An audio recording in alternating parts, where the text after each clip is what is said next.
कभी ना कभी हमारे दिमाग में यह सवाल जरूर आता है कि पृथ्वी कैसे बनी और जीवन कैसे विकसित हुआ। वैज्ञानिकों के अनुसार पृथ्वी का निर्माण लगभग 4.6 अरब साल पहले हुआ था। यह सब अंतरिक्ष में गैस और धूल के बादल से शुरू हुआ, जिसे नेबुला कहा जाता है। इस नेबुला में छोटे छोटे कण थे जो गुरुत्वाकर्षण के कारण धीरे धीरे एक साथ आ गए। जैसे जैसे अधिक से अधिक कण आपस में टकराए, उनसे बड़े पिंडों का निर्माण हुआ, जिन्हें प्लैनेटेसिमल्स कहा गया। ये ग्रहाणु अंततः आकार में बढ़ गए और प्रोटोप्लैनेट बन गए। ऐसा ही एक प्रोटोप्लैनेट हमारी पृथ्वी थी। समय के साथ प्रोटोप्लैनेट पृथ्वी पर अन्य अंतरिक्ष चट्टानों से बमबारी होती रही, जिससे तीव्र गर्मी पैदा हुई। इस गर्मी ने चट्टानों और धातुओं को पिघला दिया और परिणाम स्वरूप भारी पदार्थ केंद्र में डूब गए, जिससे पृथ्वी का कोर बन गया। हल्के पदार्थ ऊपर तैर गए और पृथ्वी की पपड़ी का निर्माण हुआ। पृथ्वी की सतह के ठंडा होने के बाद लाखों सालों तक बारिश होने लगी। इस बारिश से महासागर बने और पृथ्वी का वायुमंडल भी बना। वायुमंडल में नाइट्रोजन, कार्बन डाइऑक्साइड, जल वाष्प और अन्य गैसों की छोटी मात्रा जैसी विभिन्न गैसें शामिल थीं। पृथ्वी पर जीवन की शुरुआत लगभग 3.5 अरब साल पहले इन्हीं महासागरों में हुई थी। जीवन के सरल रूप जैसे बैक्टीरिया नामक एक कोशिकीय जीव सबसे पहले यहीं दिखाई दिए। ये जीव जल में जीवित रहने और बढ़ने में सक्षम थे। लंबे समय में ये सरल जीवन रूप विकसित हुए और अधिक जटिल हो गए। उन्होंने नई विशेषताओं और संरचनाओं को विकसित करना शुरू कर दिया, जैसे कि नाभिक वाली कोशिकाएं। इससे शैवाल और अंततः पौधों जैसे अधिक उन्नत जीवों का उदय हुआ। समय बीतने के साथ इन प्रारंभिक जीवों से जानवरों का विकास हुआ।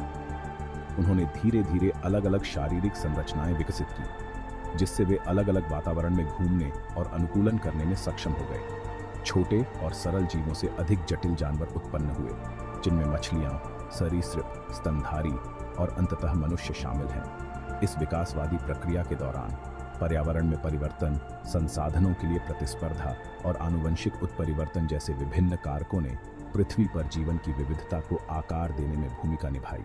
विभिन्न प्रजातियां विकसित हुईं और विभिन्न आवासों के अनुकूल बनी, जिसके परिणाम स्वरूप आज हम जो अविश्वसनीय विविधता वाले जीवन रूप देखते हैं वे सामने आए। संक्षेप में, पृथ्वी गैस और धूल के बादल से बनी है और अरबों वर्षों में ये ग्रहों के निर्माण, विभेदन और महासागरों और वायुमंडल के विकास जैसी प्रक्रियाओं से गुजरी है। जीवन महासागरों में शुरू हुआ और अनुकूलन और आनुवंशिक परिवर्तन की प्रक्रिया के माध्यम से धीरे धीरे सरल जीवों से जटिल पौधों और जानवरों में विकसित हुआ। Settings. Use a male young British voice for speaker 1.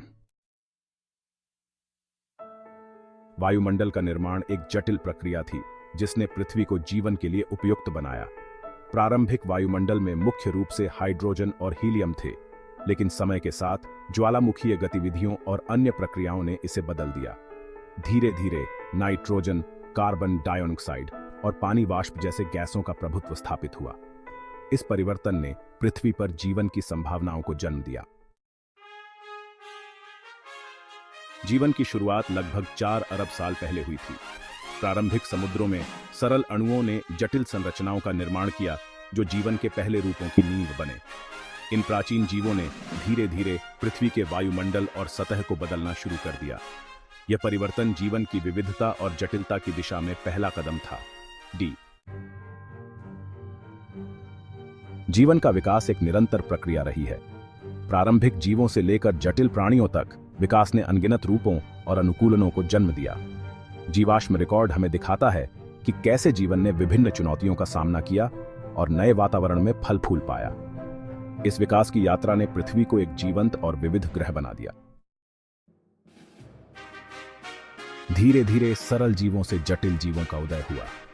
यह प्रक्रिया लाखों वर्षों में हुई। विकासवाद एक निरंतर चलने वाली प्रक्रिया है। यह जीवन को अनुकूलन और परिवर्तन के माध्यम से आगे बढ़ाता है। पृथ्वी पर जीवन की विविधता अद्वितीय है। हर प्रजाति का अपना एक महत्वपूर्ण स्थान है। संक्षेप में, पृथ्वी पर जीवन की कहानी एक अद्भुत यात्रा है। यह यात्रा हमें हमारी उत्पत्ति और भविष्य के बारे में सोचने पर विवश करती है।